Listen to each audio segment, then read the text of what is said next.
Man versus gun.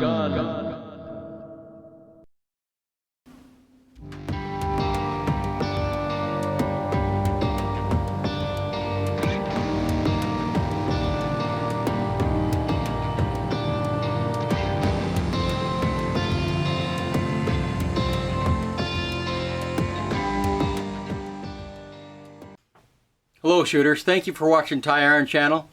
I appreciate the support that you guys give me by watching, sharing, liking my videos. It makes all the effort worth it.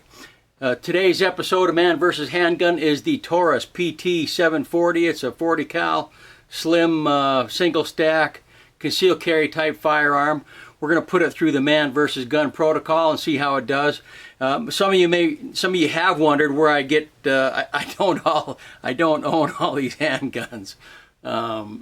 People loan them to me. You know, sometimes they want to be identified, sometimes they don't. This particular one, this Taurus PT740, was loaned to me by one of my students, Daniel. So shout out to Daniel. Thanks for letting me review this handgun.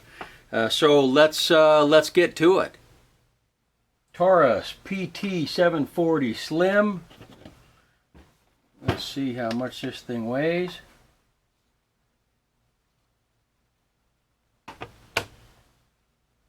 £1 3 ounces. Our standard Glock 17 weighs £1 11 ounces. So the Taurus plus a few rounds is going to equal what a Glock weighs.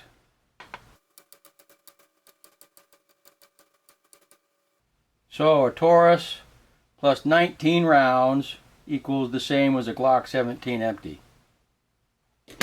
Okay, the Taurus is 1.0, 1.07, 1.0, actually 1.085 wide, 1.085 wide.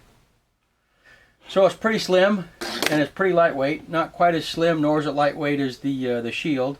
What kind of kicks it out of the width there is this. The safety sticks out a little bit farther than the Shield does. So does the slide stop or slide release. But it gets high marks for being slim and high marks for being lightweight. It is not a very good service-sized handgun. It's pretty small. I can't get my pinky on there, and they do have an extended mag, but it doesn't really carry any additional rounds to make it a service-sized handgun. It's a perfect concealed carry handgun because it is small, slim, and lightweight, so it gets highest marks possible for a concealed carry handgun. It gets, I gave it a middle of the road for a pocket gun because it is small, it is thin, it is light. You're going to need big pockets, but it is possible to carry this in the pocket. So not the best size for a pocket gun, but it does work for a pocket gun. The receiver is plastic, so it gets a 3 right off the bat. So we're better than steel or aluminum there. The back strap is a good shape, good design. It is not adjustable. It's not user replaceable. These little handguns just don't have that feature. Even the Shield doesn't have that, even though it's bigger brothers and sisters. The M&P series does. Side panels, they're a good design. I gave them a 4 out of 5 because they feel good. It's not checkering, so it's not going to. Some guns that have really pointy, really rough texturing, they can wear your clothes out. This won't do that. It does give a grippy feel, those lines do, but they're not going to snag on your clothing or anything like that. There is kind of a checkering back here on the back strap where it matters, and on the front strap where it matters, but the side straps for these lines, they feel good. Okay, the trigger pull. This is interesting. This Taurus has what they call double strike capability, so you can do a double action. Double action. See, I don't have to rack the slide, and I can pull the trigger and get the striker to drop. Taurus calls this their second strike capability. So the double action pull, there is stacking at the end. There is kind of some starts and stops along the way there. but the trigger breaks right at about 6.3, 6.4 pounds. In double action, the trigger pull breaks right around 6.3, 6.25 pounds. Let's just call it 6.25 pounds. But single action pull, which is what you'll probably always experience, because I don't do that double strike anyway. I cock the gun, I put it around the chamber, and it's in single action mode, and if the striker doesn't do it, I get rid of that round. So the double strike capability doesn't even matter to me. So let's talk about the single action trigger pull. What happens every time you rack the slide. Here's take up, and the take up is smooth. There's no real stacking going on in the take up. There's no starts and stops. It's a pretty smooth take up. Then you hit the wall. Then you start the press to the rear. 7.10 pounds. Over 7.5 pounds. Single action. Over 7.5 pounds. But then if you do the double strike, you're at 6.25. Taurus, I don't get it. The single action pull is supposed to be lighter and better than the double action pull. I don't know if all Taurus slimline guns are this way, but I much prefer the double action pull to the single action pull. Another thing that we're talking about trigger, the trigger releases quite a ways back. Look how far this is. Let me just do it in single action. Here's the take up.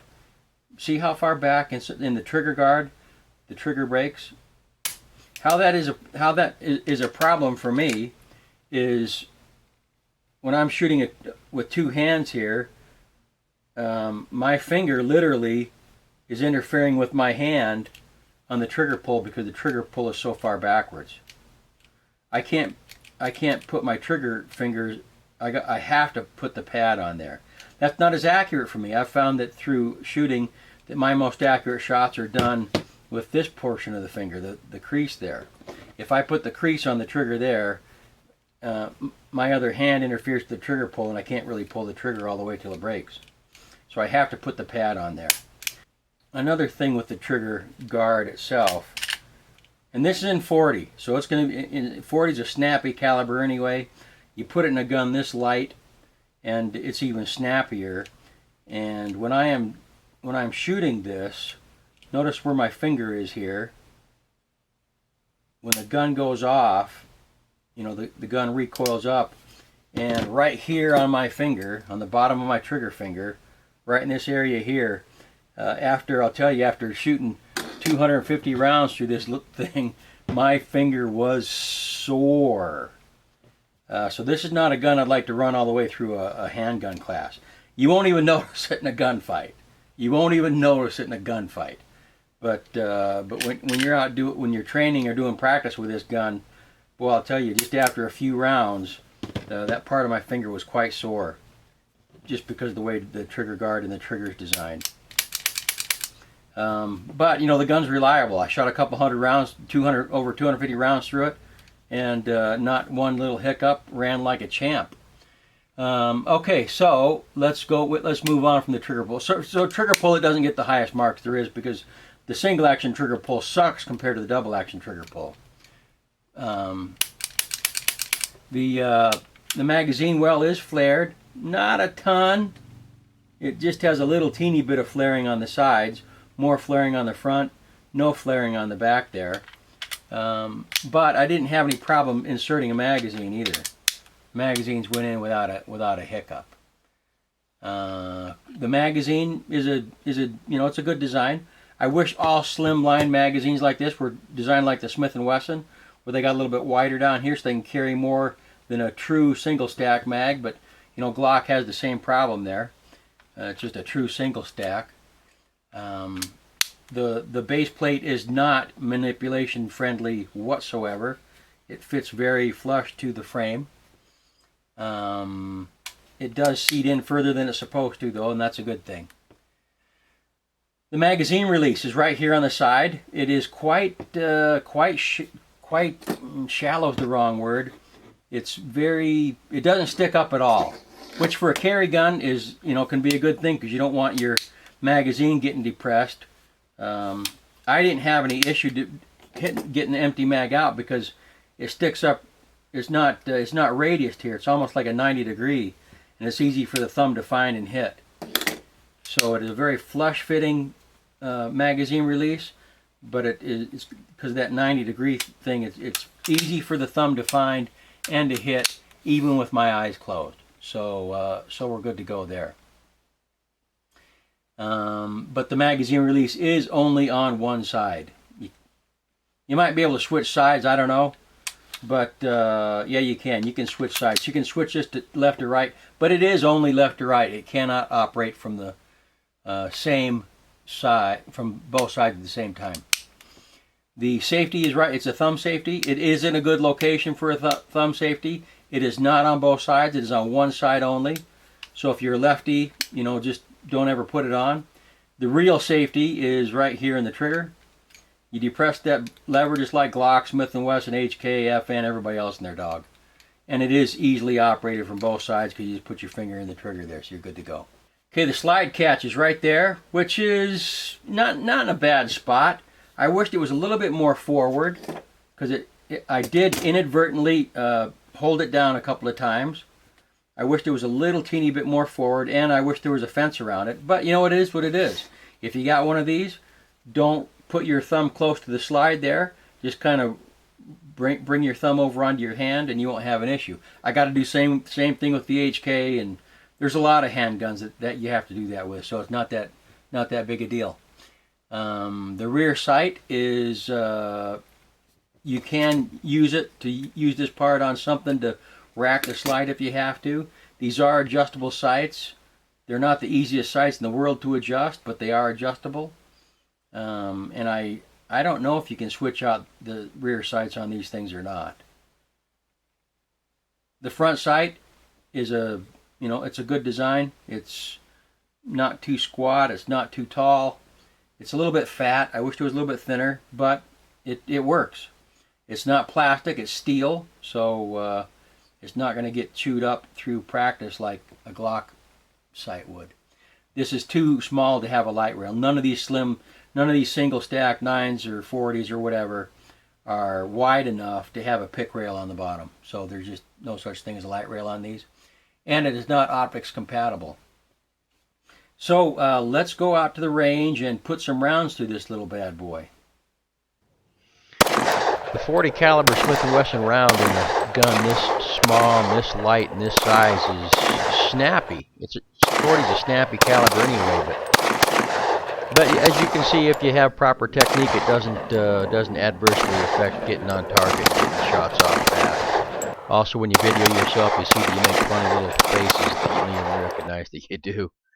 Here's some slow-mo. You'll see the gun does come up. It does snap back and recoil, which is just part of the 40 caliber cartridge and a real small gun like this.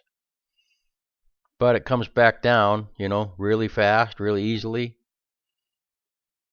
My trigger finger hurt at the end of the session, but a decent little gun. So, final thoughts on the Taurus PT740.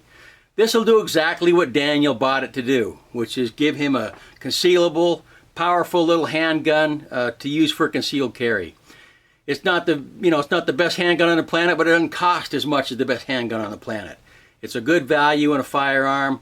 I found this particular specimen to be very reliable. Didn't even hiccup even once through 250 rounds of 40 cal ammunition. I know there are some stories of these things not running well on the internet. If you got one that doesn't run, send it back. This one runs, so it's good to go. Thank you for watching. I appreciate the shares, likes, and subscribes. If you got a Taurus Slimline, whether it's 9 or 40, post your experiences below, good or bad. Let's talk about them. Let's get them out. And ensure that your training and your practice is preparing you for the real world, your real world, and not for the fantasy land of the shooting range. As always, have a great day.